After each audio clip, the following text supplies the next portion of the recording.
বিশেষ করে নারী অধিকারের যে বিষয়টা, আমি এটাকে ছোট্ট করে দেখতে চাই। মানবাধিকার যদি প্রতিষ্ঠা হয়, নারী অধিকারের জন্য আলাদা কথা আর বলতে হয় না। কিন্তু নারীদের বিষয়ে মাঝে মধ্যেই যখন আমরা এমন সব কথা বলি, বাড়তি কথা যেটাকে বলে, সর্বশেষ যেটা হেফাজতে ইসলামের সমাবেশে হয়েছে সোহরাওয়ার্দী উদ্যানে, ওখানে তাদের প্রথম দাবি ছিল তাদের উপর শাপলা চত্বরে যে হামলা হয়েছে সেটার বিচার, সেটার একটা বিহিত তারা চেয়েছে। পাশাপাশি দ্বিতীয় দাবি ছিল, আমার যদি ভুল না করে থাকি, যে গণহত্যা যে কথাটা আমরা বলি সেটা তাদের ওটা তো একটাই, তার আগে বিডিআর বিদ্রোহের নামে যেটা হয়েছিল সেটা একটা গণহত্যা। তৃতীয় দাবিটা ছিল শেখ হাসিনার বিচার, অর্থাৎ ফ্যাসিস্ট সরকারের বিচার। কিন্তু আমরা দেখলাম নিউজ ট্রিটমেন্টে অথবা নিউজ পিক করার ক্ষেত্রে নারীর বিষয়টা সামনে চলে আসলো। এমন একটা অবয়ব দাঁড়ালো যেন সোহরাওয়ার্দীতে ওই সমাবেশটা হয়েছেই নারীদের বিরুদ্ধে। নারীদের বিরুদ্ধে পুরুষরা অথবা নারীদের বিরুদ্ধে আলেমরা দাঁড়িয়েছেন।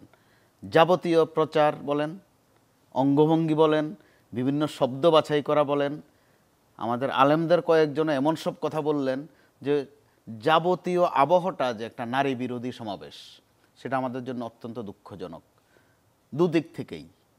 পরবর্তীতে একের ভিতরে তিনের মতো যেসব কথা চলে এসেছে, টোটালটা চলে গেছে আবার নারী বিষয়ক কমিশনের ঘাড়ে। ওটাকে আবার একটা প্রতিপক্ষ করে ফেলা হয়েছে।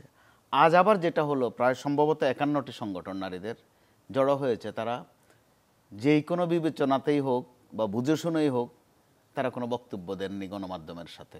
কিন্তু আমরা খেয়াল করলাম এই নিয়ে সোশ্যাল মিডিয়া, যেটাকে আমরা বলি, বাংলা তর্জমা করে বলি সামাজিক মাধ্যম, কিন্তু এই সামাজিক মাধ্যমের মধ্যে আমরা কিছু অসামাজিক ক্রিয়াকর্ম কিন্তু দেখে ফেললাম।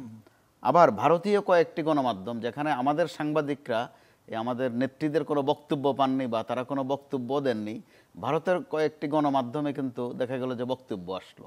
সেই বক্তব্যগুলো কোথায় তৈরি হলো, কোথায় তারা দিলেন, এগুলোও কিন্তু আমাদেরকে একটু ভয়ও জাগাচ্ছে, শঙ্কা দেখা দিচ্ছে। সেই ক্ষেত্রে সাবধানতার পর্যাপ্ত বিষয় আছে এখানে। আর নারীরা বাদ বাকি যেসব দাবিগুলো করেছেন, ওগুলোর তো অবশ্যই একটা যৌক্তিকতা আছে, কিন্তু তারপরও মানুষ হিসাবে মনে করব আমাদের নারীরা যথেষ্ট আগুয়ান। আপনি যদি আমাদের পাবলিক পরীক্ষাগুলো দেখেন, দেখবেন যে তারা বেশ ভালো করছে। ওটা কিন্তু আলাদা কোটায় করছে না, পুরুষের সাথে ছেলেদের সাথে পরীক্ষা দিয়েই ভালো করছে। চাকরির ক্ষেত্রে দেখেন, এমনকি গণমাধ্যম পর্যন্ত নারীরা বেশ ভালো করছে। এটা কিন্তু নারী কোটায় করছে না, সম্মিলিতভাবেই তারা করছে। তো সেক্ষেত্রে তারাও যেন কোটার মধ্যে বেশি বেঁধে না যান, তারাও যেন সম অধিকার বলছেন, সম অধিকার না বলে যদি মানবাধিকার বেশি করে বলেন, আমার মনে হয় এই জটিলতাগুলোর সুযোগ একটু কমবে। যদি মানবাধিকারটাকে একটু বেশি উচ্চারণ করেন নারী অধিকারের চেয়ে, সেটা একান্তই আমার ব্যক্তিগত উপলব্ধি। এবং সামাজিকভাবেও যে আমাদের একটু বিচরণ, ঘোরাফেরা বা দু চারজনের সাথে যেসব কথাবার্তা হয়, তাতে মনে হয় না যে নারী অধিকারকে আলাদা করে একটা যুদ্ধের মতো যেতে হবে অথবা একটা বিপ্লব করতে হবে এই ইস্যুতে। সেই ক্ষেত্রে তাদের প্রতিযোগিতাও বাড়ানো যেতে পারে, কারণ আমাদের নারীদের সক্ষমতা রাজনীতিতে বলেন, অর্থনীতিতে বলেন, পেশাগত দিক থেকে বলেন, আর শিক্ষায় তো বটেই, তারা কিন্তু বেশ ভালো করছেন। সেক্ষেত্রে তারাও যেন নিজেদেরকে সংকীর্ণ না করেন, সেটা আমার ব্যক্তিগতভাবে একটা আহ্বান থাকবে। প্রথমে একটু নারীদের এই সমাবেশ সম্পর্কে একটু বলি আপনাকে। আপনারা সবাই জানেন বেগম রোকেয়া সাখাওয়াত হোসেন, যিনি আমাদের এই অঞ্চলের অর্থাৎ বাংলাদেশ সহ পুরো সাউথ এশিয়াতেই নারী অধিকারের জাগরণের পক্ষে একজন বিখ্যাত ব্যক্তিত্ব ছিলেন।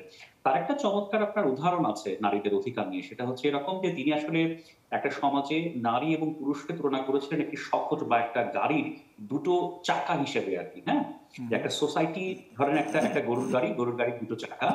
এই দুটো চাকার যদি কোনো চাকা যদি ছোট হয়, কোনো চাকা যদি আপনি ইচ্ছা করে ছোট করে রাখেন, আরেক চাকাকে যদি বড় করেন, তাহলে দেখা যাবে সামনে গরু বা কোনো ইঞ্জিন লাগিয়ে যদি আপনি গাড়িটাকে সামনে নিয়ে যেতে চান, তাহলে কিন্তু গাড়িটা এগোতে পারবে, তার গাড়িটা কিন্তু ওখানেই ঘুরবে। অর্থাৎ আপনি যদি সমাজ সভ্যতাকে যদি আপনি এগিয়ে নিতে চান, দেশকে যদি আপনি এগিয়ে নিতে চান, নারীদেরকে কিন্তু আপনার নিজের স্বার্থে আপনি কিন্তু সমপর্যায়ে নিয়ে আসতে হবে। তো নারীদের সমাজে এগিয়ে যাওয়া, নারীদের সমাজে গুরুত্বপূর্ণ ভূমিকা পালন করা, এটা শুধুমাত্র তাদের জন্যই গুরুত্বপূর্ণ নয়, এটা পুরুষদের জন্য গুরুত্বপূর্ণ, রাষ্ট্রের জন্য তো গুরুত্বপূর্ণ বটেই।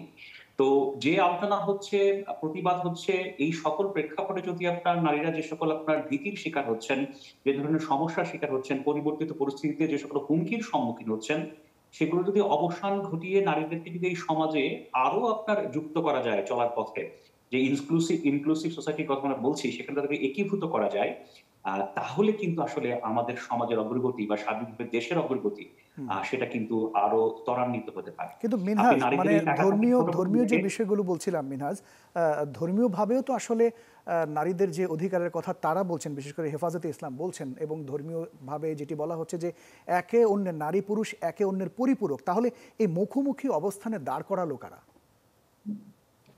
দেখেন এখানে এখানে নানা ধরনের ন্যারেটিভস আছে আরকি, হ্যাঁ? আমি কোন রাজনৈতিক সংগঠন বা ধর্মীয় সংগঠন কাউকেই আমি আসলে একেবারে স্পেসিফিক করে কে কার বিরুদ্ধে কাকে দাঁড় করালো, কে কার বিরুদ্ধে কাকে দাঁড় করাচ্ছে, এগুলো আলোচনায় আসলে আমি যেতে চাই না। আমি শুধু একটা হুম। কথা বলি যে অভ্যুত্থান পরবর্তী সময়ে বাংলাদেশ কিন্তু এখন একটা খুব লিকুইড সিচুয়েশন এ আছে। জি। বাংলাদেশ কিন্তু খুব একটা ফ্রাজাইল সিচুয়েশন এ আছে। এই লিকুইড এবং ফ্রাজাইল যে সিচুয়েশন, ভঙ্গুর এবং তরল যে অবস্থা, এই ভঙ্গুর এবং তরল অবস্থার মধ্যে আপনি যদি নারীদেরকে এই সমাজে যথাযথভাবে স্টেক না দিয়ে, একীভূত না করে যদি সামনে যাত্রার পথে সাথে না রাখতে পারেন, হুম। তাহলে কিন্তু আপনার সমাজ পিছিয়ে পড়বে। তো অবশ্যই। আমি কামনা করি যে আসলে আমাদের সামনে চলার পথটা যাতে পাশাপাশি হয়, সমান চাকার হয়, তাহলেই আমাদের দেশটা আসলে যথাযথভাবে এগোবে বলে এগিয়ে আমি যাবে মনে করি। অবশ্যই। অনেক ধন্যবাদ।